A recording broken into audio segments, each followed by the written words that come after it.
It's the things that you do,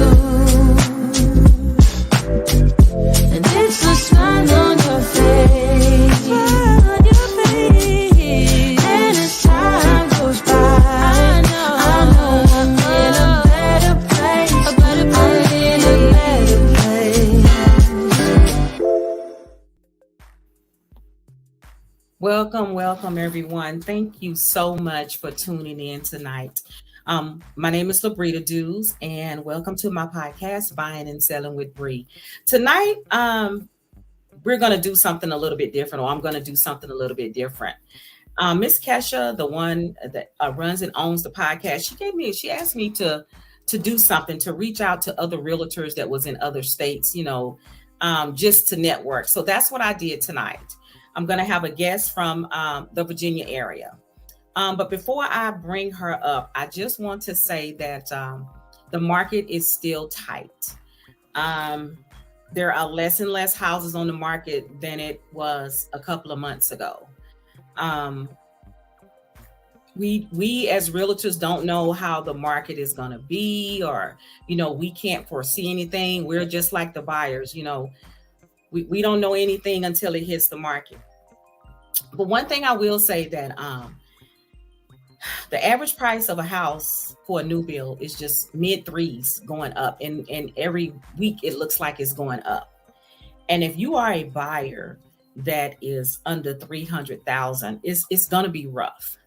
If you want a new build, it really is. It's going to be rough out there. But we as agents, I as a realtor will make sure I do everything to get you that house. But as a buyer, I really would like all buyers to understand those ones that are in the 250 range. It's hard out there. The ones that are in the 270 range, you might be a little bit better.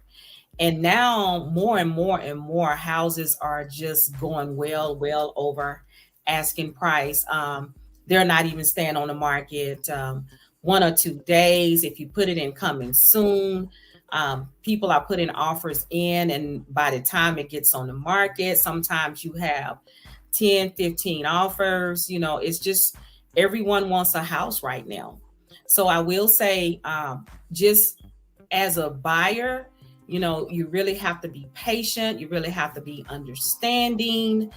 You just have to, and it gets frustrated because you put in all these offers and you feel good about it, and then bam, they be like they selected another offer. But one thing to me that I tell my clients, you just never give up. You just keep going, and then something else, something will always come up when you least expect it. But just keep fighting and keep going. And the new build, it's a list now for all houses. It's just a list for builders. And what they're doing now, like my client that I have from Carolina, we're on a list, and then the builder will send out that say, hey, we got this one house available, and whoever replies first, that's who gets that house. And that's the way that some of the builders are doing. I'm not going to say all the builders, but that's what some of the builders are doing. They're sending it out. They say, hey, we have this house, coming up. And most builders are not even sending out notices about house until they get the lumber, for that particular plan. And some builders are only sending information out when it gets to a certain stage of the house, when it is sheetrocked. It depends on that builder. So whichever builder you pick, every builder is they have their own different, rules, regulations, and guidelines. And it is what it is. And a lot of things are just the things that you got last month, you may not be able to get them this month. The incentives that you got that were given last month, you may not be able to get the same incentives. A house that was $290 2 weeks ago, that house already now might be $315 or $320. It really depends on the market. But hopefully, soon, or we don't know, hopefully we can, try to get the market, or not we, but they can get the market, under control, so everybody can try to buy a house. But just know now, if you are a buyer and you're under 300, it's going to be really tough. Even at the 350, it's still multiple offers at the 350. So that's why some buyers are just opting to go with the new bills if they can afford it and if they have the time to wait. That's why some of them are just willing to just put their name on a list and just wait. And with a new bill, it depends on the builder. The builder can be anywhere from 6 to 8 months. So, that is another thing. So if you're in a lease and you see a new bill you want and you still got another year on your lease, that might be an option for you. Is to, go with a new bill that's affordable in your price range. And so just know too also that um the same builder can be in a different area and it might be a little bit more pricey. That could depend on the school district. It could depend on where it is. It could depend on the taxes. But just know that sometimes you can come to Fort Worth and buy a house for 300, but you might go to another city and it might be 340 or 350 for the same exact plan. So when you are buying a house or as a buyer, it is very, very, very it's better for us when what area that you want to live in. You pick 1, 2, or 3 areas and just focus on those areas. And then sometimes when you are looking at a house, you might add 1 or 2 areas. But it's best to know that you really want to look at the area that your price range is in. You don't want to go to a house and you think you want it or whatever, and you find out that it's not in your price range. So tonight is just going to be, we're going to be talking about, we're waiting on the lender to come, but until the lender gets here, I'm just going to bring up my guest. My guest tonight, her name is Victoria Bellick. She is family. She is a realtor in the Hampton Roads area in Virginia. She is a well experienced agent. She works with military people, as well as myself. I am retired military. So it's good to have somebody that's on the show that we both, know we're military. That's our niche, and that's what we try to do. We still service everybody else, but you just sometimes you got your niche. And I want to say welcome, Victoria, to my podcast. Thank you. It's great to see you, and let everybody know where you're located.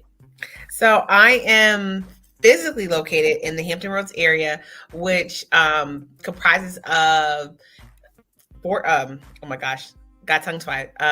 Fort Eustis, Langley Air Force Base, and Norfolk Naval Station. And you have Newport News, Hampton, Yorktown, Norfolk, Virginia Beach, Williamsburg. So there's 7 cities. We call it the 7 cities. So there's 7 cities around several different bases, going everything from Air Force, Army, Marines, Navy, you name it. Okay. That branch of the military is here. Okay. So are you licensed in any other state besides Virginia? Do you have licenses that you can, work anywhere else? Or do you have another team in another state, or where are you licensed at? I do. So I'm also licensed in Tennessee. And I have a network over there that I work with. My team out there is absolutely amazing. So in Tennessee, one of my partners that I work with, he's actually about to retire from the Army, which is awesome. So, we understand what it means to buy with the VA loan. And we also understand what it means to sell and piece it and move. Right. My husband and myself, we've PCS from Germany back to the States. That's a big move for anybody. And there's a lot of unknowns. For like 24 hours, we didn't have a phone, right? Because our phones were German. And then coming back, we had to figure that out. So that's just like that little piece that you may not know. I have clients that are actually in Germany now. And, one of the things I asked them about, I said, so when is your flight back? Because I know that when they fly back, there's going to be a period of at least 48 hours where I'm not going to be able to contact them, and they probably will not be able to contact me. But that's something that I know about because I've lived it. You know what I mean? Yeah, that is good to know. So right now the lender is here.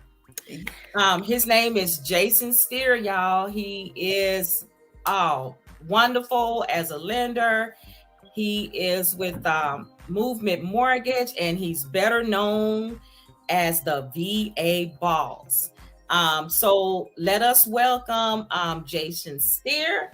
Let us welcome. Hey, Jason. Hey, Jason, how are you doing? I'm well. How are you? I'm doing really good. Thank you so much for agreeing and welcoming to my podcast. I really appreciate that. Fantastic. Thanks for having me. You're welcome. And we also have Victoria here. She's all of us are MRP certified, and she's a military spouse, and she is definitely has a niche with working with veterans. Yeah, I heard you're in the Virginia area, right? I am in the Virginia area. Yes. Yeah, fantastic. It's also home for me. I'm from here. So okay. It takes me back. Not so often we get the PCS back to where we're from. Hey, for once the military got it right? Yes, I did. So Jason, it's when you're doing a VA loan, right now the VA loan as a whole sometimes has a bad rep as this and this. So for sure. You as a VA loan officer, explain to the audience the different bases that you have been to talk about the VA loan. It's in Texas, or what states you are in right now? I've been in the mortgage industry almost 20 years. Mm-hmm. Wow. And so I made a commitment probably 5 or 6 years ago to commit my business to military veteran community only. That's all I do. And what I saw was a lack of education. Okay. And there's still a lack of education. And so I'm licensed personally in 13 states. So I do business all across the country. Before COVID, I used to travel a lot and speak at real estate boards and all kinds of things, educating people on the VA home loan benefit. Because I'm sure, as you ladies have probably seen, especially being in Virginia, which is craziness, right? Especially in the Hampton Roads, Virginia, Norfolk, all that. They're everywhere. Bananas, right? You throw a stone, you're going to hit a service member. The largest concentration of active military in the country. So, but it's still, even in places like that where one might assume that there's a lot of VA knowledge, there's just not. There's not. There's really, really not. And that's one thing I pride myself and my team on, first of all, just general education for buying a house. That's the first and foremost. Yes. And two, it's like the VA loan, or just understanding how it is to work with the military. So, there are certifications out there that anybody can get, right? But there's no greater certification than experience. I heard you say, talking about the PCS process, right? And and what I teach agents, what I teach other loan officers, is that to truly understand the military, dig into the PCS process and what it means, right? Absolutely. And not just the logistics, right? You're coming back from Japan, Korea, Germany, all these different places, but what that does emotionally to a family coming back from overseas, right? So if I'm explaining that to an agent or talking to a client, what I want them to understand is that we understand them. Right. We understand that military move, and both of my teammates that work with me are both military spouses. And I made a commitment in my business to only hire military spouses. Okay. And the reason being is because I never served. I don't have that connection as a spouse or a service member. But what I can do is try to, the best I can, to understand what you have to go through when it comes to making a PCS move. Mm-hmm. And I talk to spouses all over the country, all over the world. And when we talk to them about our responsibilities and what we can control, what we can control is the experience that they have. Absolutely. And so when we do that, we want to try to take some of that stress off you. So what I want you to focus on is getting your family back from overseas. You let the team that you hired to complete this transaction for you take care of the things that we can take care of. I want you to focus on moving your family. because that's what's most important. Because let me tell you, that move. So my husband, like, it's just me and my husband right now, right? And I have seen people make the move with children. Oh, And just to give like a little piece of it, when we first got to Germany, we lived in a hotel for 46 days. Oh wow. Oh. Oh. and that's with no kids. Imagine this scenario. I talked to a lady, talked to a gal today who is in your area in Fort Eustis, this PCS in El Paso. Oh. She's got 5 kids. I believe it. Oh, Right? wow. You're talking about timing, not to be put in TLF or temporary lodging for those. Yes. Something like that. That is not fun. It's not. It's, you know what? It's not fun. Like when we were in the way like lodging overseas works. So like they have the hotel rooms where it's like a regular hotel room, but a little kitchenette inside of it, right? But then they have the suites, and the suites are reserved for families, right? So like I'll never forget. My husband and I, we had just got there, and there was another family that, oh, mind you, we also had to take a 4-hour bus ride from Ramstein. Okay. So not only did we fly 10 hours, we had to take this long bus ride all the way down to Grafenberg, right? Right. Oh. So this family was up there, and this spouse, she had to be like 38 weeks pregnant. She looked like she was gonna pop at any time. But they had 3 little kids. Bless their So heart. I remember my husband and I, we would see them in the hotel, and then like they just disappeared. And then like they like disappeared for like a week. And I was like, I haven't seen that family. Hopefully they got housing, because that's why you're in the hotel. You're in the hotel either because you don't have housing or you're on your way out the door. You're waiting on your housing to come. Yeah. Right. So either you're waiting for the bus to come to take you back up to Ramstein, or you are waiting on housing. Right. So let me ask y'all something. The difference between Victoria, my veteran clients, they're not PCS, and they're either already retired. So is there a different way that you process it from PCSing the loan, or it's still the same? Or I mean, for me on my end, I want to try to keep it simple. Okay. Number one, because I think one of the misnomers about the VA process is there's a lot of paperwork, that it's convoluted and confusing and all these moving parts to confuse people. It's really not that. I think we like to make it that way sometimes. I think we as humans like to complicate things, honestly, to make ourselves sound smart. That's what I think. And so what I like to do is kind of deconstruct the process and only give, I only take and try to get the documents. Oh, okay. I don't try to paperwork people just for the sake of paperworking you. Okay. Right. So for example, if I've got a 100% disabled client, okay, here in the state of Texas. So I get his disability letter, a bank statement, a copy of his driver's license. That's it. Nothing else. So since do you get his disability letter? So then later on down the line, you will get his tax returns and stuff like that? Or nope. But what if we don't ask for any of that because it's not required. Because he's 100% or? Yeah, he doesn't file taxes. Oh, okay. Right. Okay. And probably hasn't, at least it's been for a couple of years. But if we're only using that, let's say he just became 100% disabled and he has a normal job, right? Let's say he works at Lockheed there in Fort Worth. Okay. If I don't need his Lockheed income to qualify him, I'm not asking for that. Okay. I don't want it. I don't need it because the VA doesn't care. Okay, so let me ask you something. When you qualify the veteran that's 100%, like me, do you give them the max approval? Or I guess what I'm trying to say is, like, some people say I can qualify for more house because I don't have any property taxes. So how do you do that?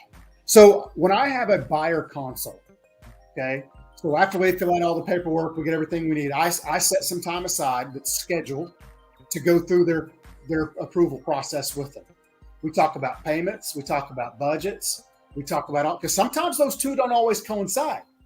Right? They may be shopping for houses looking at $350 when they really want to make that $250 payment. So sometimes those two don't always match up. And so we talk about payment, we talk about budget. And then what I talk about, what I like to call stretch budget. So in these markets, you ladies know that if I've got a budget set at $300 and I'm like, that's all I'm going. Well, sometimes if I'm out shopping at 9:00 at night on a Saturday and I'm ready to write an offer, but I found a house for $310, It could be different. right? Yeah. I want you to know that you can afford it, and I want you to know that you can qualify for it. Okay. So I asked 2 questions to my lenders in this market. How much, like if they say that they want to keep their mortgage payment around $1,800, what does that look like? Yes, that's what I And what's do your too. max? Yep, Yeah. for sure. Right? do- Because, and then I have that conversation, it's about having a tough conversation with the client, right? So your max, like you max want to spend $1,800 a month. Cool. That's going to equate you to $280, right? Maybe No one quote me $290. on these numbers. I'm not quite sure. Okay. Right. Don't quote me. Okay. The loan boss is down there. Yeah, he's down at the bottom. Yeah. Yeah, he's down at the bottom. But so like in our market, so like if you want to spend like $1,800, right? You're looking at maybe a purchase price of $325, Yep. right? But let's say the house that you found that you absolutely love is $375, Mhm. but that's taking you out of your price point. So then my question to the client is this the house we're going to throw everything to the wall Mhm. or not? Yep. Because But if it's not also- the one, then right. let's just keep moving. You know what I'm saying? Because I always figure out what the plan is, what the time Always. frame is, right? Always. It takes anywhere from 30 to 45 days to close, and counting holidays and weekends and all that. Yes. Yeah. yes. So if your lease is up in August, we need to start looking now. Mhm. Okay, Yeah, we you need to do. figure everything out now Yep. because we're gonna get a few denials. We're gonna get a few not accepted offers. We may have to go back to the drawing board. We may have to create another plan. But let me tell you how quickly the next 5 months are gonna go by before your Right. lease is up. You know what I'm Mhm. saying?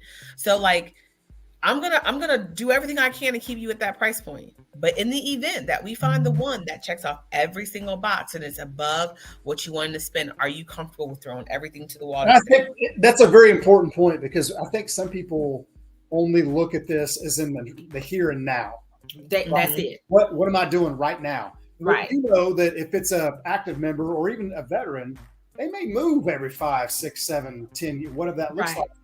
And so having that conversation and making it as an investment, like, okay, if you spent $375, your payment's going to go up a couple $100. Right? Now, is that going to make you house poor? Okay, let's talk about that. Because I'm not about that, and I'm not the agent to do it to you. Okay. Too much stress, right? I'm not here to make you house poor. Nobody wants to write that check a month and go, oh my God, I don't want to do Right. that. Or look at it from an investment standpoint, right? If this is an active duty member, especially in your area, that is going to be there 4 or 5 years, they may decide to sell 5 years from now and move on to the next one. And move on. Well, Right. am I willing to invest a couple $100 a month in that home to make a bigger return on my investment 4 years down the road? Yes. Yes. Mhm. And I think that's sometimes where people fall short. They only look at right in front of their nose and not 5 Right. years down the road. So I have a question for you, Yeah. Jason. So I am not an advocate of this appraisal gap thing that's going on here. Me either. To be And I'm gonna honest tell with you I why. don't like it Especially, either. Me either. especially in my market. Yeah, I Okay. don't like it. So I deal with a ton of active duty military, right? Yeah. I can tell you the Army, more than likely, you're going to move every 3 years. Okay. For sure. That's just what the Army does. Yes. The Yes. Air Force, you can be somewhere for 6, 7 years. The Yep. Navy, the same way. I Yep. had a brother-in-law. He was the same duty station in the Navy for like 7, 8 years. Oh wow. Okay. That's a So long you can time. do that, That's right? a long time. That it is a long time, right? It is. So my thing is, and this is why I'm not a fan of the appraisal gap. If you are not going to be in this house for 5 years plus, then don't do it.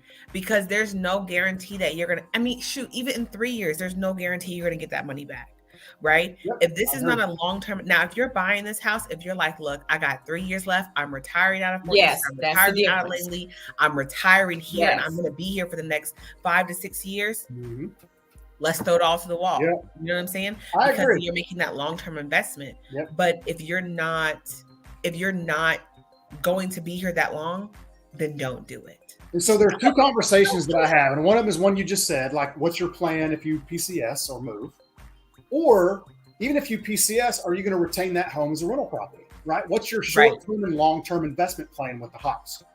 So I have a question with that. Yep. So if they PCS and they keep it for a rental property, the only way they can buy another house where they go, you can still have, but it's the balance what's left on their VA loan, right?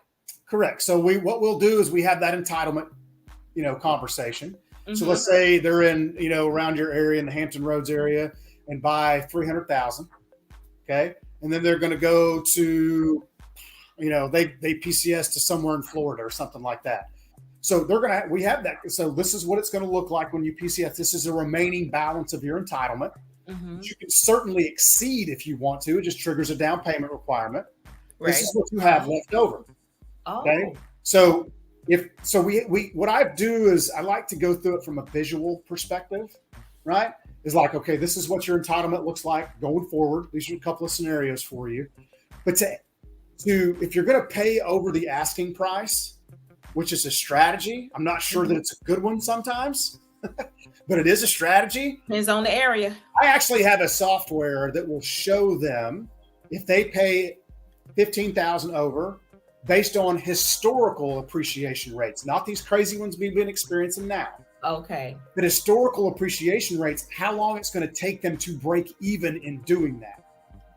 So if it takes them 3 or 4 years to break even and they're going to PCS in 4 years, nobody really wants to break even on an investment per se, but you also take the tax benefits of owning and the principal reduction of building that little nest egg as far as an savings account that we have. So the rent, the interest rate on rent's 100%, right? I'm a big advocate of home ownership, especially military home ownership, because the government gives you guys BAH for a reason. Okay, Jason, let me tell you, you speaking my language, okay? That is like one of the, let me tell you, my dad is also an agent, and I love him to death. But that is one of the things that he told me a long time ago. He said when he's out here helping younger military buyers, because he's also a veteran himself, and he lets them know, he's like, if your BAH is $1,800, yes, and you take $1,800 and you go and you rent a place, where is that going to put you? That's you know true. What I mean? Yeah, so this is my thing. Is true.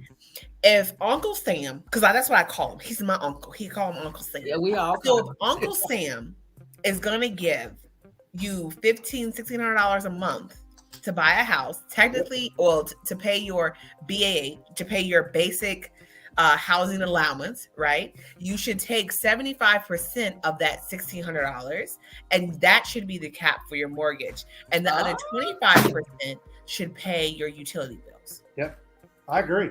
So the 75% of the BAH. Mm-hmm.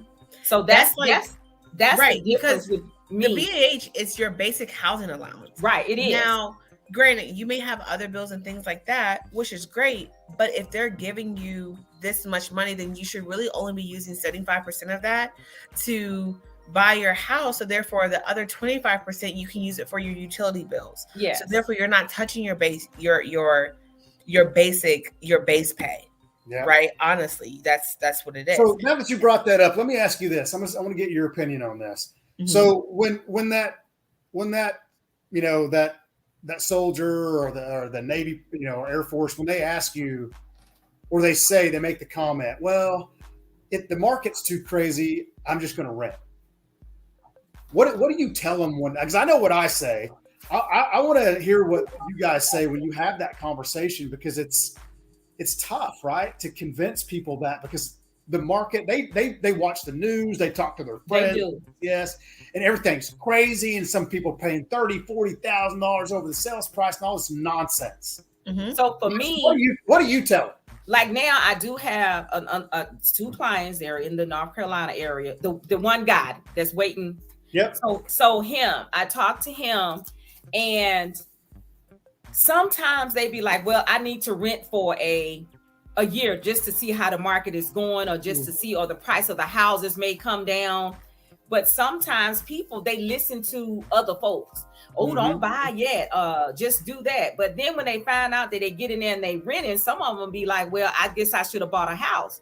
But my question to them is, well, how long are you going to be here? Well, I think I'll be here for about a year or two. Then I'll say, well, you might want to, think about renting or something like that. That's just me, but everything is up to you. But if they come to me and say, this is my last duty station, then I'll be like, you need to think about renting. Now, I will say, because some of them do want a new bill when it's their last duty station. Mm-hmm. And so I'll say, well, my recommendation to you is to go ahead and get a rental.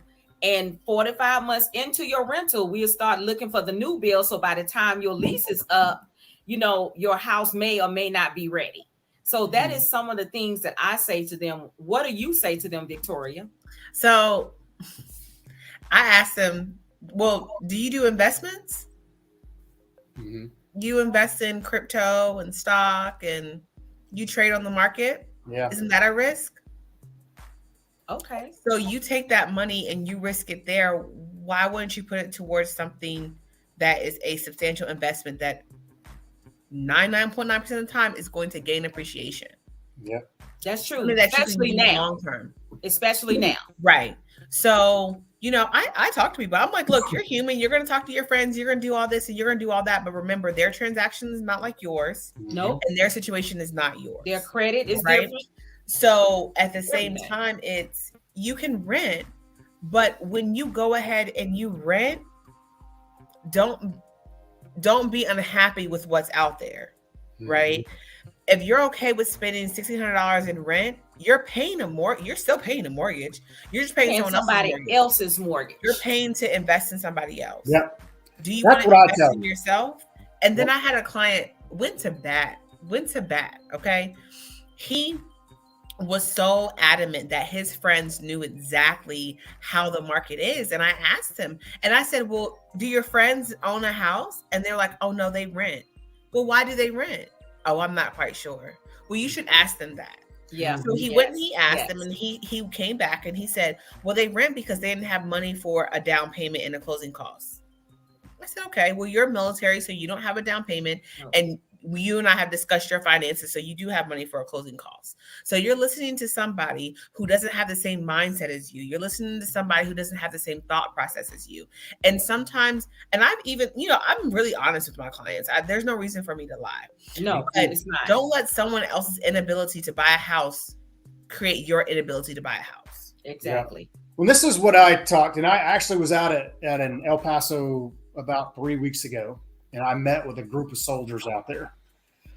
And what I like to talk to them about is building wealth through the VA home loan. Mm-hmm. Right? If you're going to spend your career in the military, and the government's going to move you, spend all those millions of dollars training you, doing all those things, take advantage of the benefit that they're giving you. Right? So I tell them, I use myself as an example. Look, I'm a civilian. If I were to move every 4 years and buy homes, if I could own 3 homes underneath the conforming loan limit and put no money down on these things, I would do it in a heartbeat. It would cost me $120,000 in cash just in down payments. Okay. Right. So if I'm buying the same sales prices they're buying, it would cost me that much because I'm going to put 20% down. I'm going to avoid PMI. I'm going to do all that kind of stuff. So the veteran still can put, well, of course, a VA loan, they still can put down the 20% or whatever. According to the VA stats, and this came from John Bell III, who's the deputy director of the VA. Okay. This is when an interview that he actually did with the NAR about a month ago. Oh. Okay. Is that 25 or so % of VA loans nationally, purchase loans, had a down payment, 25%. Okay. Because why is that? Because the benefit is this, is that if I just talked to a guy in the Air Force today that's moving from Tyndall Air Force Base to El Paso. He's a TACP. Okay. And he's going to net $115,000 on the sale of his home in Panama City Beach. He's owned it for 3 years. Oh. 3 years. That's crazy. So I told them, like, look, I know you don't really want to put a down payment down, and I don't want you to do that. What I want you to do is take some of that money, find a financial planner who's military friendly, and make some money on your money. That's number one. So I'm glad you said that you don't like. So do you not like military to put down a down payment? Because I'm on the fence with that. It depends on the situation. So I'm going to give you the example where I like it. Here's where I like it. let's say I've got a guy buying in Labrita in our area. Say I've got a guy now that's buying a $600,000 house. Okay. Subsequent use funding fee. Okay. Oh. Okay. So over $20,000 in the funding fee. No exemptions, none of that. So I'm like, you can put 5% down and you can get a cheaper funding fee, or you can pay your funding fee in cash at closing. You choose. How do they do that? Pay the funding fee in cash? We just flip it to a closing cost and it's not financed. So they pay it like a normal closing cost at closing. Oh, okay. So it keeps them from absorbing, 20 grand into their loan and starting 20 grand in the hole, so to speak. Or they can put 5% down and lower it down to 1.65%. So they almost take 2% off of that funding fee. So let me ask you something. I'm sorry. Go ahead. So let me ask you something. Like the interest rate now is what, 3.9 or 3? It's above 4%. Oh, so if a veteran want to come in at 4.125. So if a veteran come in and say, I want to buy my points down, how much do you allow to them to buy down? So that's a great question, and it's a very lengthy conversation. I'll give you the short answer though. Okay. Buying points is an investment. Okay. It's an investment. Let's say I've got active duty and I just had one in your area, Victoria. And he was like, well, I'm going to be here 4 years, but I really want to pay this. I'm like, I said, but look, we as consumers have been conditioned to look at interest rate and that only. We don't look at the cost of said rate.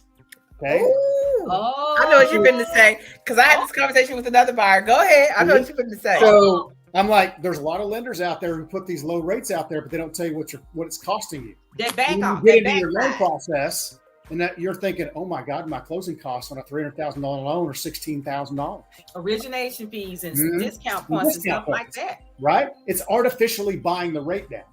Because if you take the difference between the undiscounted rate and the discounted rate in the payment. Okay, so let's say that's $50. $50. If that. $600 a year, okay, in tangible cost. But I'm only going to be there for 4 years, and that buy down is going to cost me $3 grand. Well, it's not worth it. Is $2,400. You're losing money. Why would you want to do that? I knew you were going to say that because I had that conversation with one of my lenders here in the buyer, and he was like, the lender, he literally said, just so you can have the clout to walk through someone else's door and say, I got an interest rate of this does not make sense when you look at the long term of it. And he broke it down. He was like, you coming down a half a point is going to cost you, I think it was like $5 or $6,000. But it's not even going to take the payments down like they think it's going to take. And I think that's the problem. It only took his payments down like $20. Right. It was crazy. It was crazy. It took his payments down so low, it didn't even make sense. So he wasted $5,000. And he didn't waste nothing because I told him it wasn't smart. So he didn't do it. He agreed. But they don't see that, right? It's like all they see is, oh my God, Navy Fed is giving me X. But they don't see the things that come behind it because, and this is my opinion, this is my professional opinion as someone who's done this for 20 years. Right. They lack the knowledge to have the conversation. Or it's honestly, so my husband knows this has been my soapbox for the past few days. It's agents not wanting to take the time to educate them. It's agents looking at it and they're just like, oh, this is great. Let me get this new client. Let me get this buyer. Yes. Oh my gosh, I have a new buyer. No, sit down and take the time. If my buyer does not want to go through a buyer consultation, I am so sorry for you, but you're going to have to find another agent. That's my stopping point. I mean, it's at the point now that I can't just take conventional. Oh, the seller, they only going to accept conventional. So let me ask you something. You was talking about buying down the points and the interest rates.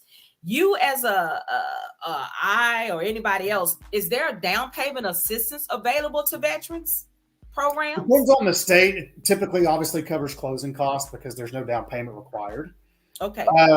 But here's the thing with that is that, and when you're talking about the conventional versus VA conversation, like because I've had this conversation literally daily, is that I'll talk to a listing agent and what they say to me is, well, I really wish they had put down a down payment because that would make my seller feel better.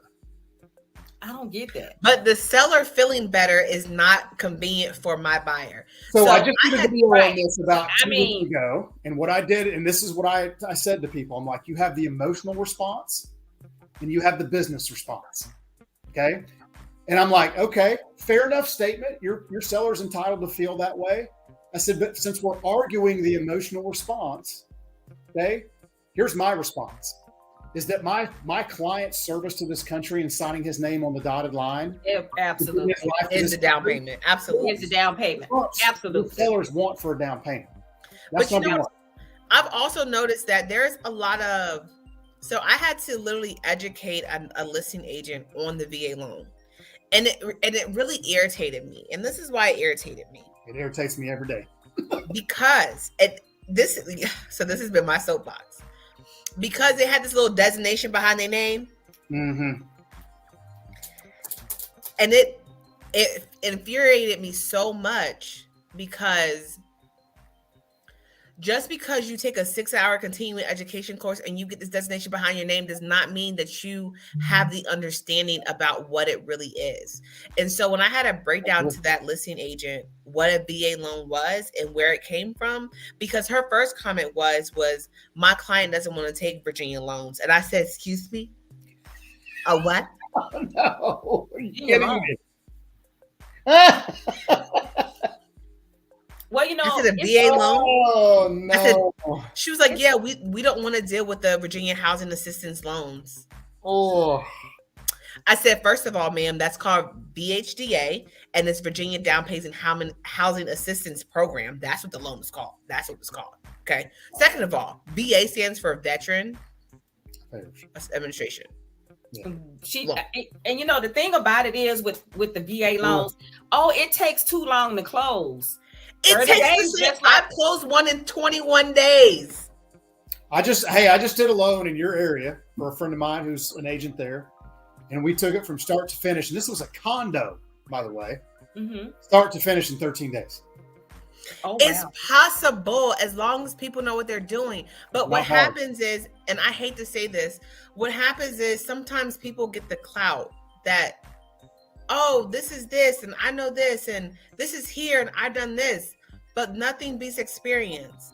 Nothing. You know, like nothing beats experience. Because guess what? My husband and I have purchased a house VA loan. We've sold a house with a VA loan and purchased another house with a VA loan.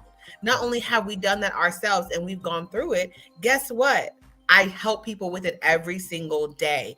I talk to lenders and agents about it every single day. It's something that I go through on a daily basis. So when someone comes to me and says, hey, Victoria, I'm coming from Texas and I want to keep my house there, but I bought that with a VA loan. Cool beans.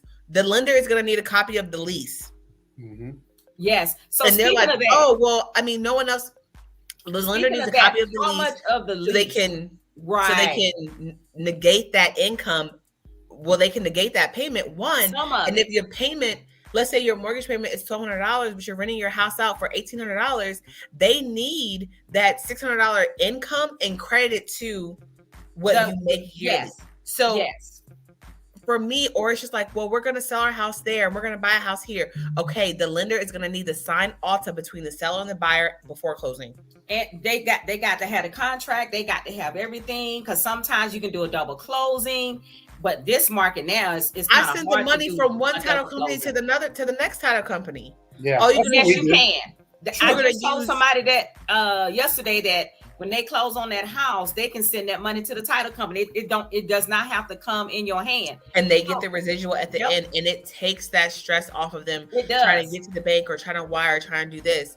And tax purposes, experience trumps everything. And it's just like when that agent said what they said, it made me so upset, because I was like, my veterans, other veterans, even if I'm not their agent or not, you know what I'm saying?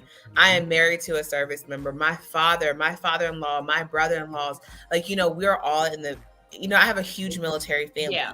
And so what makes me upset is I have friends in the military in other states, you know, and it sucks that they have to go through this situation here. You know what I'm saying?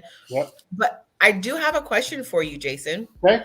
So if you have a dual military couple and one is out of the military and they receive disability and the other one is still active duty, how do you structure that loan best for the client?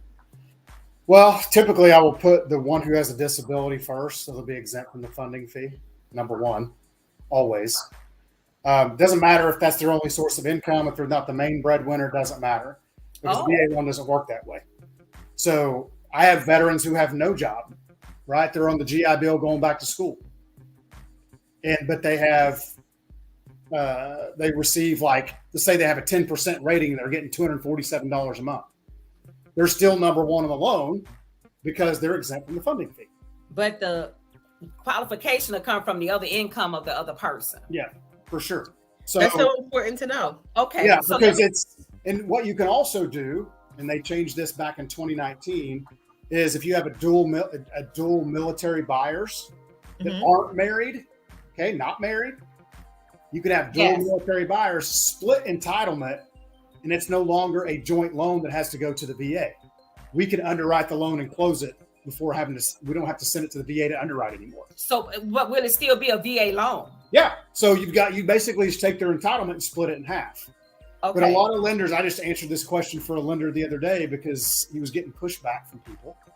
But going back to your lease agreement thing, there's a mistake that lenders make when it comes to lease agreements. They will apply the conventional rule to the lease agreement. So what the conventional rule, what Fannie Mae says, that you can use 75% of that lease agreement to offset the payment. 75%. So if I've got $1,000 payment, I can use $750. Okay. Okay. The VA is 100%. Some people will apply that 75% rule. So take this example. If you've got an active duty person that has a house that they're renting out, that $250 a month per se could make or break them qualifying for a new loan. They might not pass residual. So I've seen a lot of lenders do that.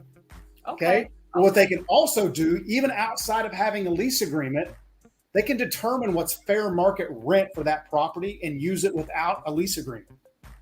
Because if you tell me, Victoria, that you're leaving and you can rent that house for $1,500 a month, but you're not going to lease it just yet, you want to wait till you exit to lease. Right. I can get something that gives me fair market rent, and I can use that in lieu of a lease agreement. Oh, wow. Oh, I've done a management agreement in lieu of a lease agreement. Yep.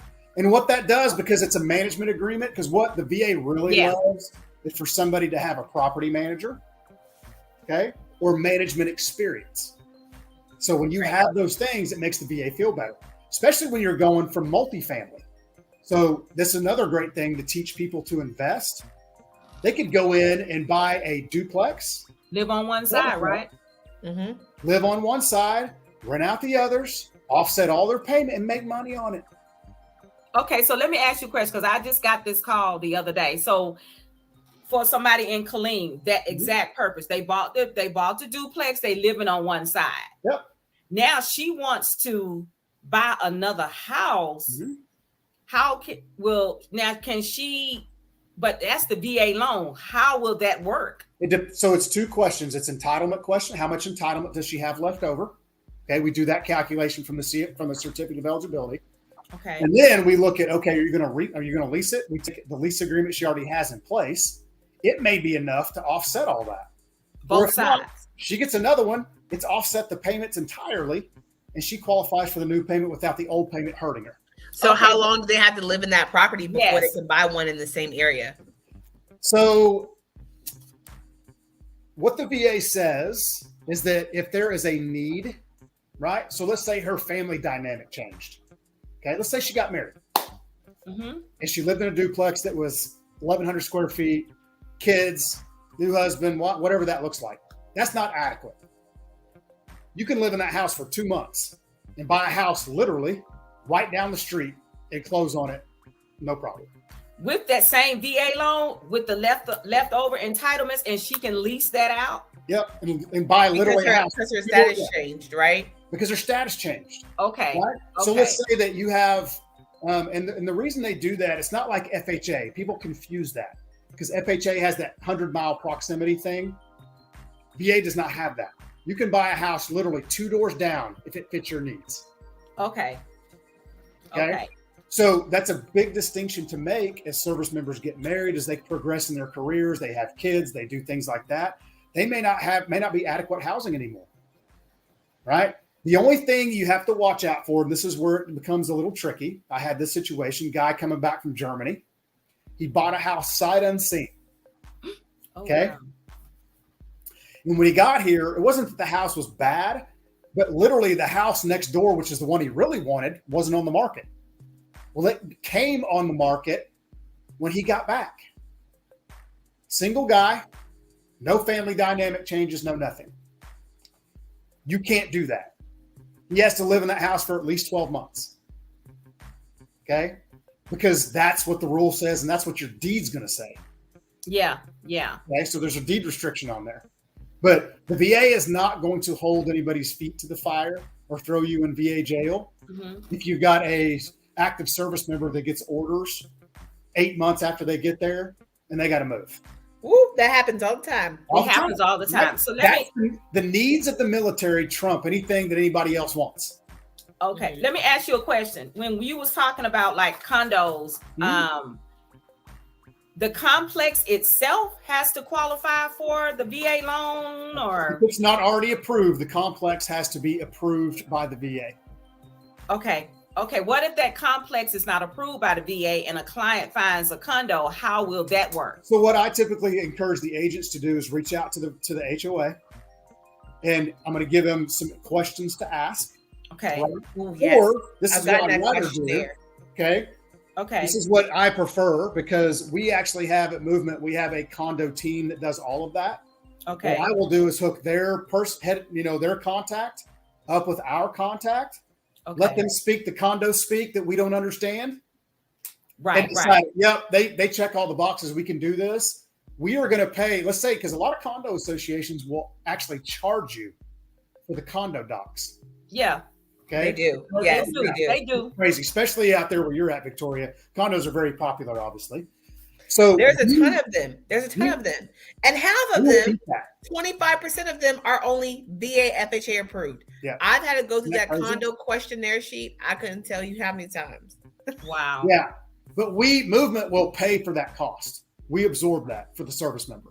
Okay. That's a good thing to know. Okay. So- And then I let the condo people deal with the HOA. With the And once document. we get everything done, we send it in for approval. We take care of all that.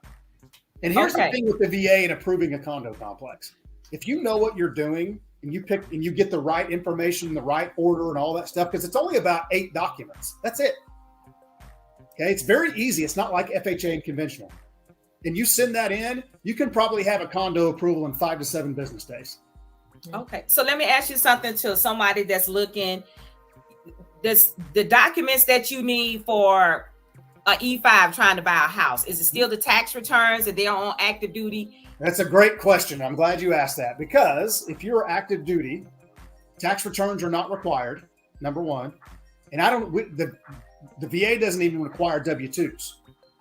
So if you're an E5 and I'm getting your paperwork, I'm asking for your LES, a copy of your most recent 30-day bank statement, and a copy of your driver's license and a copy of your PCS orders. That's it. That's very That's it. interesting. And of course, the credit. You of don't course, need your everything. W-2s? No Active duty W-2s? W-2s are not required Because active So duty. why do they only. ask for them? because lenders want them. We do not. I don't ask for them ever. Oh, so how do y'all figure Because out their because income? Fannie doesn't matter, right? Because W-2 is W-2. And when you're talking about satisfying Ginnie Mae, which is the insurer of all VA loans, they don't care. You know who I call, it's not to segue, but I want to give you guys a little funny here, right? So I teach real estate school down here. And I call them our aunts and our uncles. We got Fannie, Freddie, and Ginny. And Ginny. Yeah, that's right. Jenny's the old lady in the corner knitting. That's what she is. Right. Yeah. And they absolutely laugh. I said, are you guys ready to meet our aunts and uncles? Mhm. And they're like, Oh, wow. "Who? What?" Yep. But I love it's just the lack of education for a VA loan, like for active duty. Now, if that person wasn't active duty, they got out. What will they need for documents then? They're out of If the they've got a military. regular W-2 job, let's say they're working for the government or whatever, Mhm. all we need is W-2s, no tax returns. The only time tax returns are required is if you have somebody who's self-employed, okay? Somebody who has what's considered variable income. So they work, the roller coaster income, as I like to call it. And that's really about it. So let me ask you something. With the VA loan, why does it get a bad rap, or why all of a sudden it has a bad rap? Because at one time that's what the sellers wanted. Oh, they're veterans or whatever. So what changed? I think the industry has given it a black eye. I think and it's on both sides. This is loan officers and realtors. I think the lack of education, I think, is a huge thing. I think that we are industry watchdogs, as I like to call them, the NAR and people like in the CFPB even, do a terrible job at requiring that, the continuing education or anything like that, because they don't want to push the narrative. Is it too time consuming and stuff like that? Or what it is it's not. I own a company with a couple other people called Veteran Mortgage Advisor. And we literally travel the country and speak to credit unions and loan officer groups and all things on our dime, on our time. They pay us to come in and do it, but we'll go in and educate them. I don't care who you work for, because at the end of the day, if I educate you and you take one thing away from that and you help a service member execute on that benefit that they rightfully earned, that's all I care about. I don't care.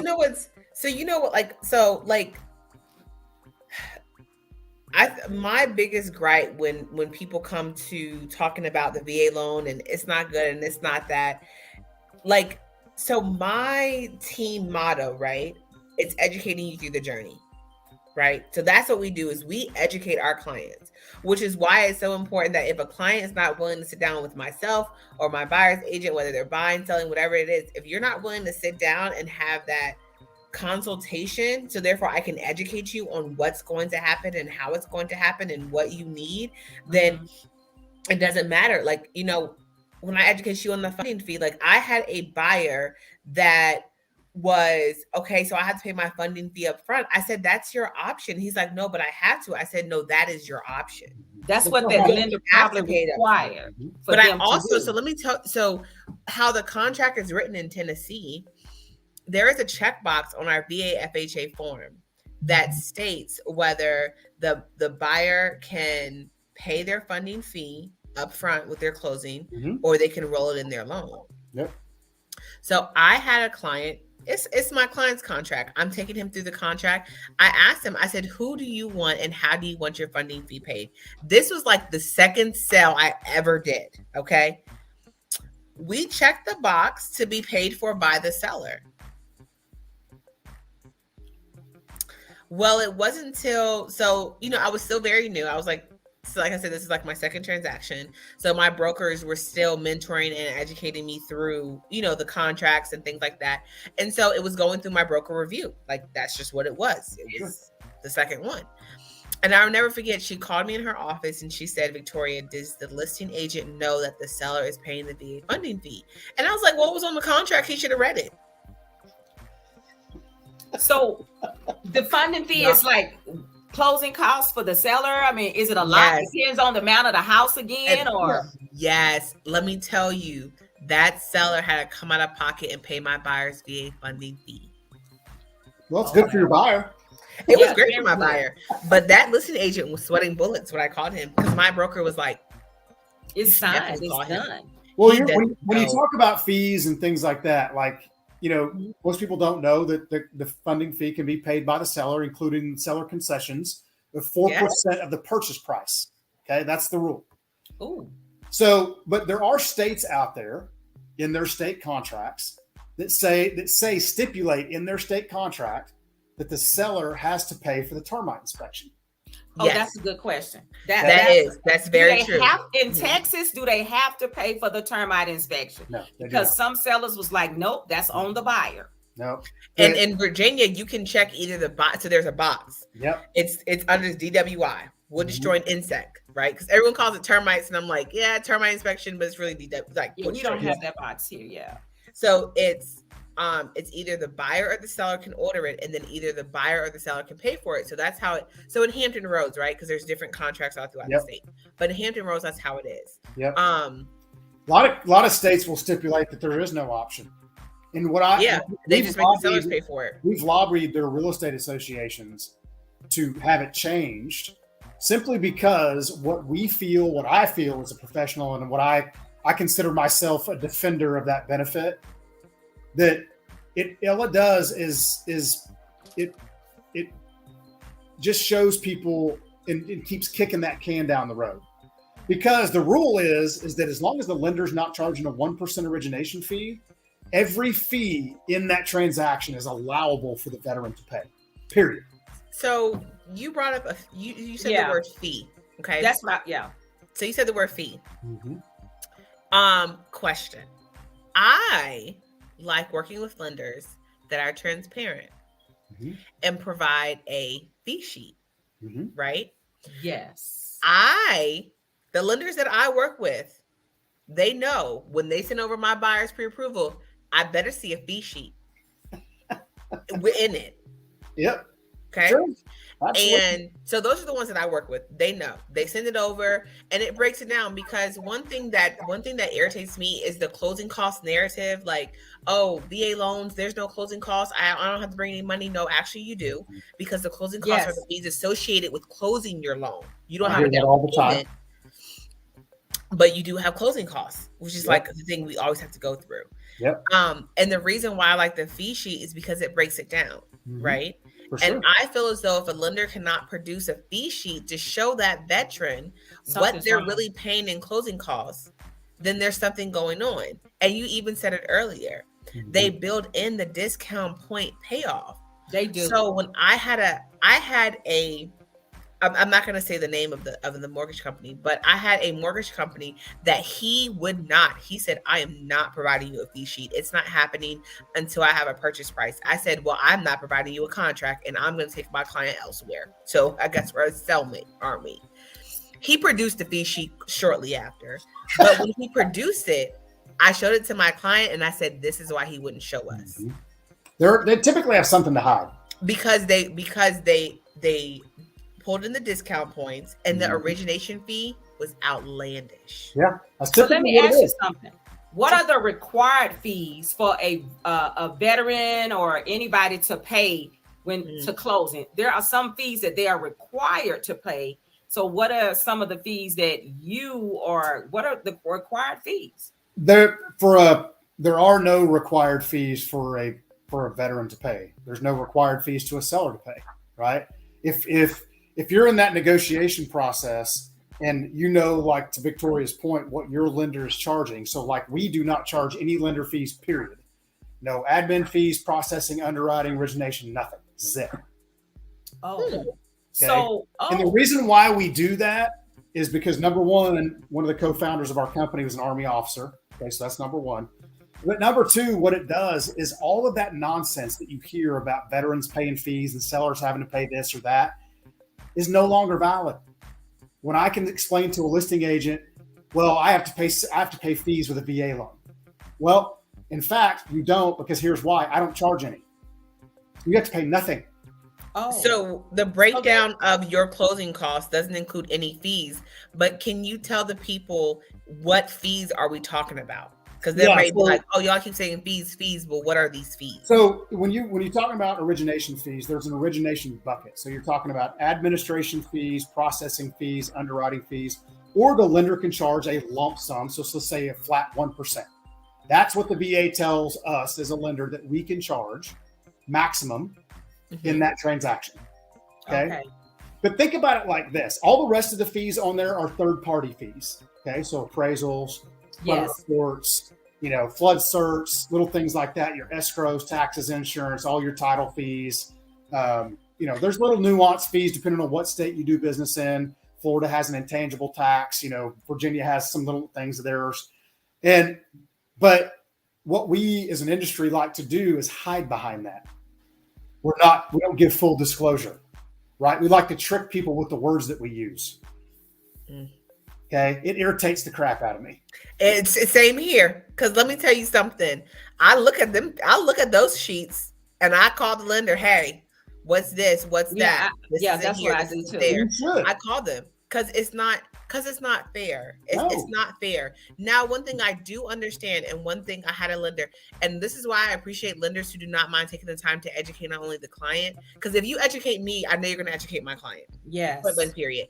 If you can't educate me, because I put them through, they got to go through a little testy test. So if you can't educate me, then you can't educate my client, right? I can't trust you with my client because I don't know whatever you're gonna do. Right. Now there are some to where I have been told, and I've seen it, on the other side. So I appreciate that. Mm-hmm. And they're like, hey, these are all the closing costs that could happen. Mm-hmm. Right. This is everything that could happen. And then once the contract is accepted, they send out, like, I guess the form to deny, Mm-hmm. and they deny the things that they're like, hey, per your contract, you're not getting X, Y, and Z, and these people are paying this. So I need for you to deny them. And I think that's a really big part that people need to understand is that, one of the lenders I work with here, he broke it down for me. He was like, yes, I know there's a survey up there. Yes, I know it says termite and moisture up there. I know these things are up there. But once we get the contract and we send out the initial disclosures, that client then has the option to deny those fees. And so we were looking at the numbers, trying to figure out exactly how much. And that lender took the time to go in and subtract all the stuff and was like, hey, you have $1,500 worth of stuff up here that's not going to be up here. Yeah. So But we have to do it until you deny. Good point.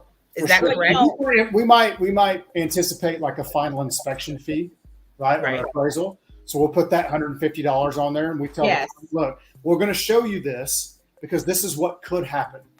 Now, if we get your appraisal in and it's as is with nothing, we're going to remove that. We can't charge it to you if it doesn't exist. Right. So, but again, most people won't do that, or they won't put it on there. Then they put it on there and forget to take it off. And they're like, okay, but you didn't put it on there in the first place. Well, we didn't know it was going to be there. Well, I'd rather err. What I tell everybody is I would rather err on the side of caution and show you something that might be $500 to $800 to $1,000 higher, and then you come to closing with less money than more money. That's a way easier conversation to have. That's why you get that 72 hour, you get that loan estimate within that 72 hours. And so, Victoria, you was talking about like the inspections and stuff. Our inspections are not on our loans and stuff. It's up to the buyer to get an inspection done. So those fees are not like that in Texas. So our homeowners are like the home inspection fee for like your home inspection, that's not up there. But on our contracts, it does for our wood destroying insects or termite inspection. That is on our contracts for the and there's a checkbox that says either paid for by the seller or paid for by the buyer. There's also another box that says like who has the utilities on.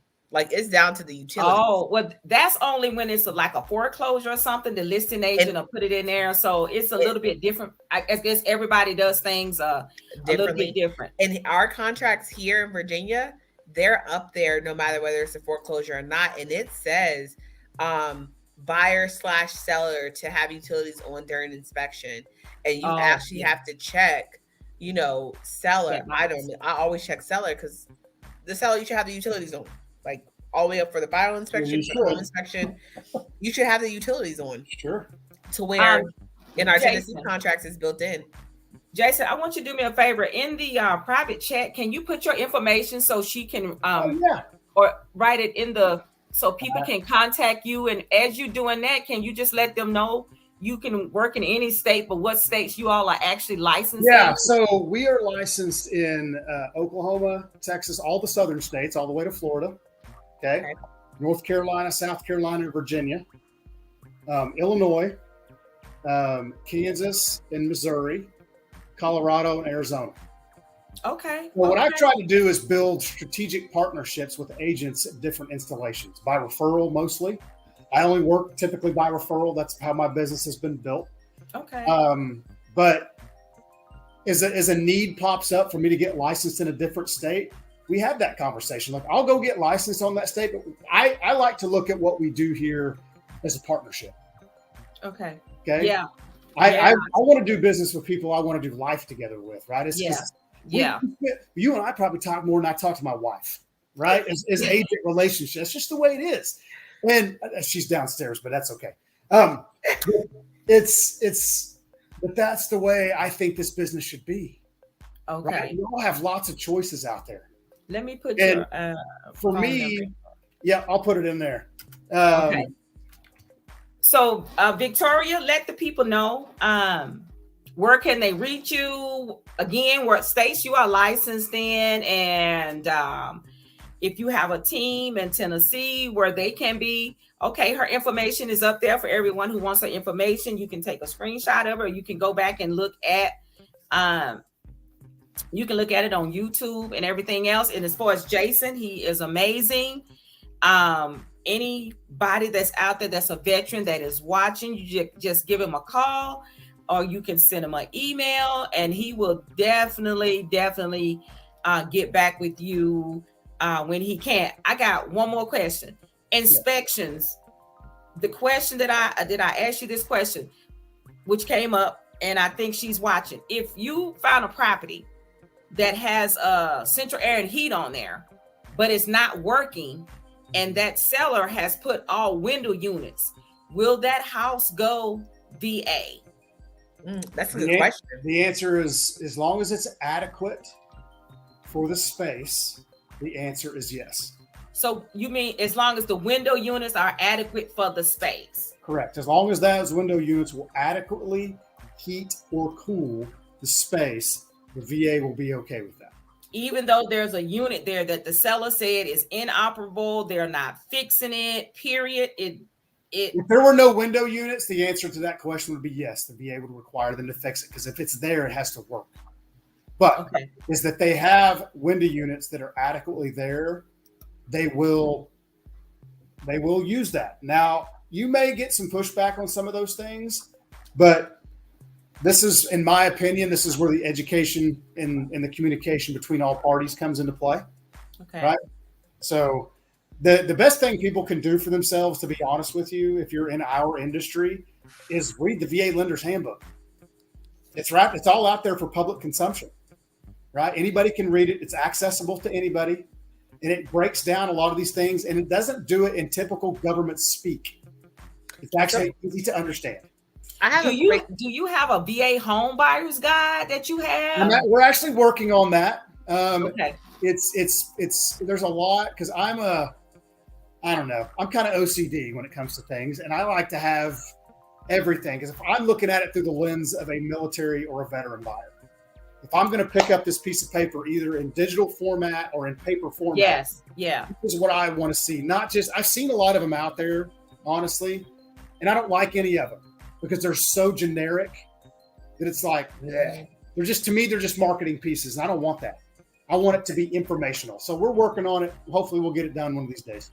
So the VA lender's guide you talking about, you can go online and look at it. I know it's a lot, probably 1,000 pages. Or there's 12 chapters, and only 10 of them actually pertain to anything that we do here.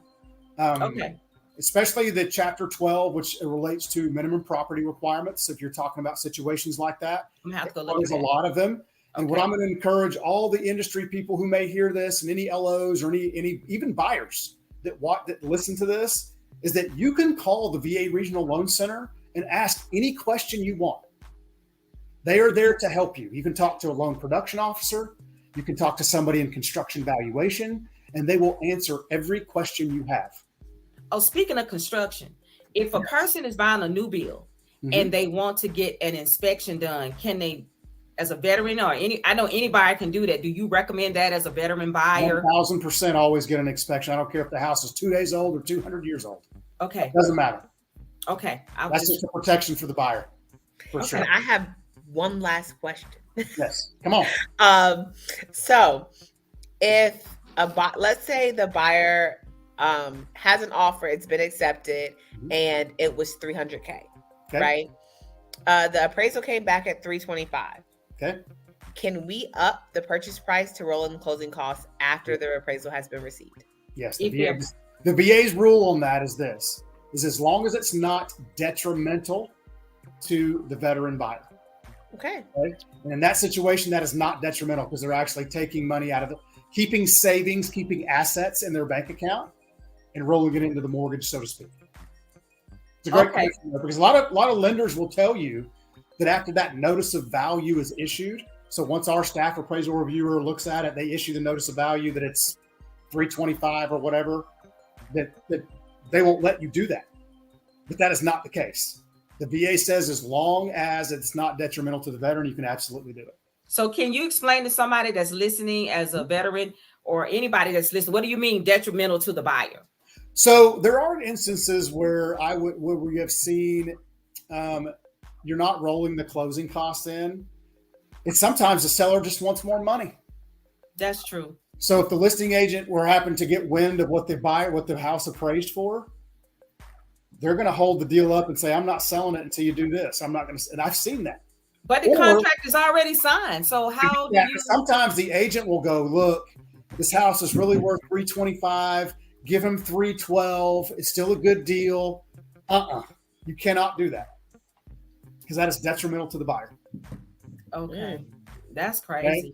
Because you ladies know that there are people out there who do not have people's best interest in mind. It's Absolutely, just a sale. 1,000%. It's just for them to get a sale, and that is just the. I mean, and the way the market is now it's gonna get tougher for everybody. It doesn't matter if you're an FHA buyer or conventional or VA.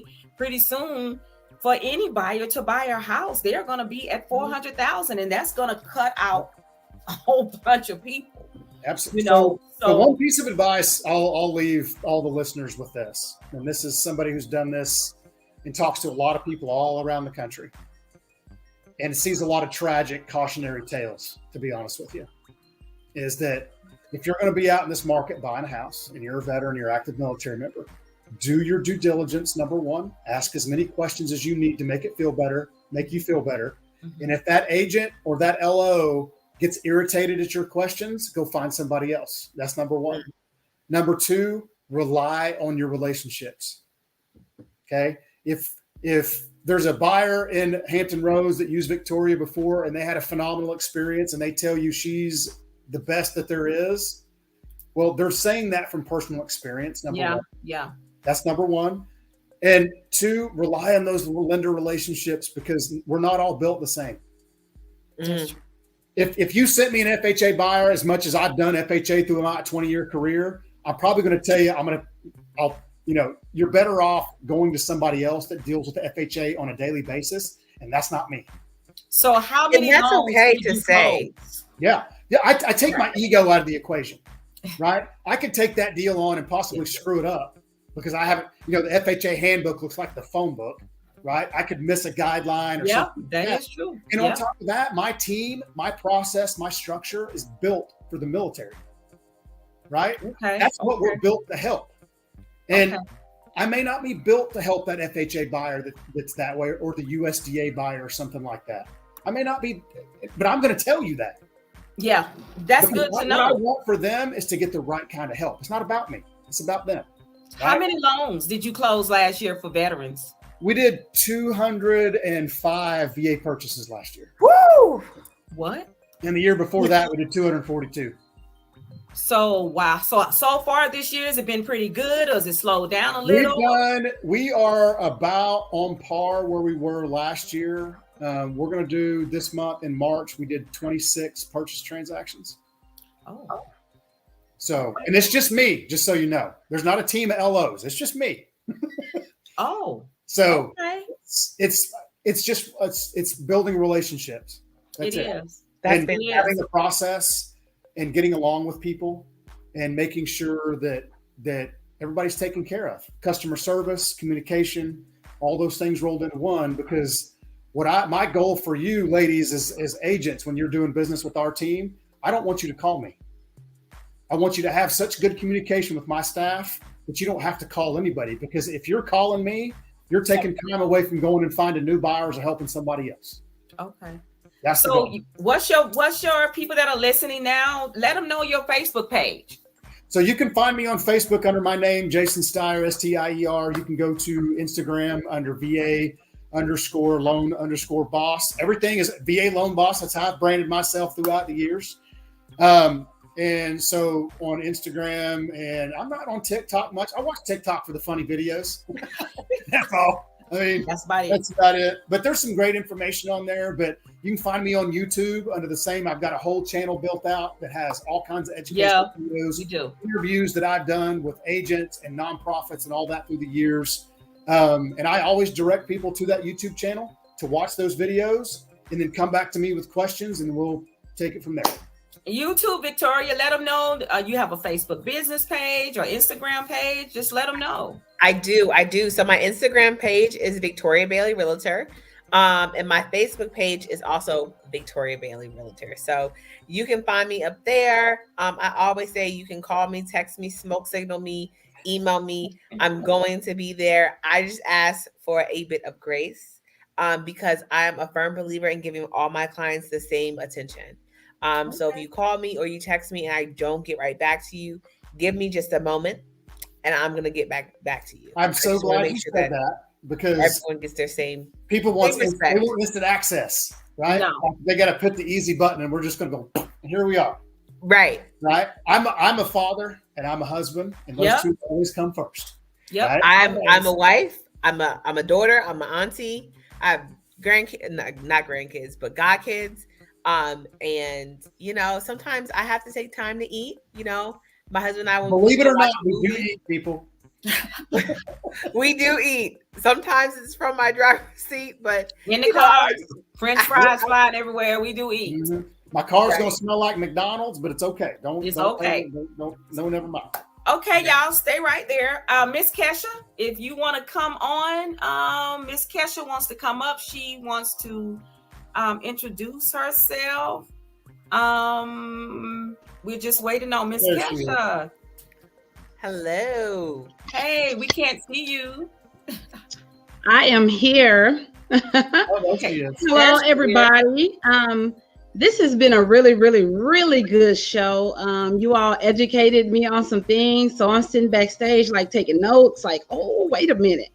And it's always a fun time for me, when I run these shows. But just to introduce myself, I go by the name of Kesha Kesh. I am the CEO of the Power Team platform. I fell in love with podcasting, radio, those sorts of things. So my vision was to start this podcast, and I am so, so proud of you, Bree, only because when you first came to me, you were afraid. You were like, oh, I never did nothing like that before. And just to see you blossom and just to see you building these relationships with these great people and doing your thing, it's amazing to see. So tonight, the reason I wanted to come on was because I know that you're saying, wait a minute, it's been a year. Well, yes, it has. That year has come so fast that she's done this. And I want to present this to you. I remember asking, let me mail this to you. And I said, wait a minute. I want to make sure that I present this to you tonight in front of your guests, just to show my appreciation with you rocking with the Power Team platform. And what this says is, happy anniversary, Labrita Dudes. Thank you for your dedication to the Power Team platform. And I will be sending this over to you. And again, thank you so much for all that you're doing. Everyone that you're helping, just being a voice. When we have the platform to educate people, to help people, and extend the knowledge of what we have to use that to our advantage. And you're doing it so, so well. And I just want to say thank you. And I just want to thank her too, because she knows me. I mean, I let people come on the show that I never met. And she'll be like, you want to, and some of them businesses have grown and some of them have just stepped out and they on Instagram, and she's my witness to this. It's not about, you come on podcasts, yes, to get clients, but for me too, it is to help other people to grow their business. And the idea of me reaching out to Mr. Jason and Miss Victoria, my show I had, she was like, look, you got a network. She said, how about you go and get somebody from, out of state? And I'm like, well, okay. And I was kind of nervous at first. And then I asked Jason, do he know anybody? And he was like, no, So that's when I was like, oh, I know who I can get. I can get Victoria. And so just like now, people that are listening, because people that can go back and watch this, if you're moving to Virginia, if you're moving to Tennessee, she can service you. And Mr. Jason Steer here, the VA loan boss. I can't remember all the states that he are licensed in. A lot of them. It's a lot of them. You can go to his Facebook page. You can go to his YouTube page. And you can get that information. And as far as me, I'm in the Dallas-Fort Worth area. I am studying to become a broker. So hopefully in the next couple of months, the test is not working, but hopefully in the next couple of months, I will have my license as a broker. So it has been tough. So I'm not going to sugarcoat nothing. It has been tough. So I just want to help everybody. It doesn't matter. FHA, VA, first-time home buyers or anything, but Mr. Jason, he's going to be my VA guy. He knows everything, and everybody that's listening, if you have a question, just email him. You can't expect him or no other agent to pick up the phone at that time when you call. Give people 24 to 48 hours to contact you back. And if you contact somebody on a Friday, sometimes people don't get back with you, until Monday. But I really want to thank Jason, and I really want to thank Victoria. We got to hook up again. Mr. Jason, we got to hook up again. Yes. Hey, I'm having a class here. When is the class again? April 5th. Oh, yeah, I'm coming. I'll be there April the 5th at the class. So you come in, we'll learn some things, and I'm excited to meet you in person finally. Yeah, so finally it's just been texting and on Facebook, but now we'll get to meet each other. And Victoria, I'm actually heading to your neck of the woods the first part of May. Let me know when you're here. I will be in Virginia Beach in May for 3 days, first part of May. Okay. So I'll be out there for a few days. I'm having a couple of events out there, and then just visiting some folks that I do business with there. So I'll give you a heads up, and we'll get together and meet. Yes, definitely. And thank you so much for bringing me on. I greatly appreciate it. This ain't be the last of it, because we're gonna do some networking together. Y'all might see some ads out there if you're moving to Texas, and Jason, you'll be in the ad, Victoria be in the ad. You just never know what the future might hold. But Victoria, you're on a different level than me, because I only deal with people that are retired or whatever. Now the person that I sent him, they're coming here, so it's a difference. But you deal with that PCS, like he said, so that's a whole different ball game. But we still deal with the military. You just deal with it on all the ends. As with me, I deal with it on the retired end, or the people have already retired. So that's a different thing. So Ms. Kesh, I just want to thank you to giving me the opportunity to to have the faith in me, because it took me a minute. It was about 6 months to a year before I even just said, go ahead. And I don't know what happened, but I was just a little nervous to do it. So now I'm okay, because if you go back and look at the first one, I was like, ooh, but now it's like, okay. And like, she was like, my eyes was everywhere, because in this one too, it probably is. I was looking at the phone, people asking me questions, but it's a little bit different now than it was when I first came. But Ms. Kesha, thank you so much. Thank you for pushing me, because I did want to give up. Victoria, you the bomb. Jason, y'all the bomb. So I appreciate you for doing this. For sure. Yes, definitely. We'll do this again, maybe on a different level. Anytime you need me, I'm here. Okay, and we'll try. I was gonna see, can I get it done earlier, or maybe, and the next time you come, Jason, I'm gonna have questions about just different things, because this time what you talked about is so very detailed. It was like, whoa, you need 2 hours to do this. So if there's certain topics, whether it's topics, whether things like that, we can name a topic and do that. Okay, thank y'all again. Topic series. Yeah, we can. We can do that. We can do that. Thank y'all again for coming. Thank you, Miss Kesha, for just thank you for everything. Victoria, I'll be calling you. I'll see you anyway in June. Yes, I'll see you next week, Jason. All right. You all, it might take a minute to go off, so just wait until you hear my song or whatever. But it's the things that you do,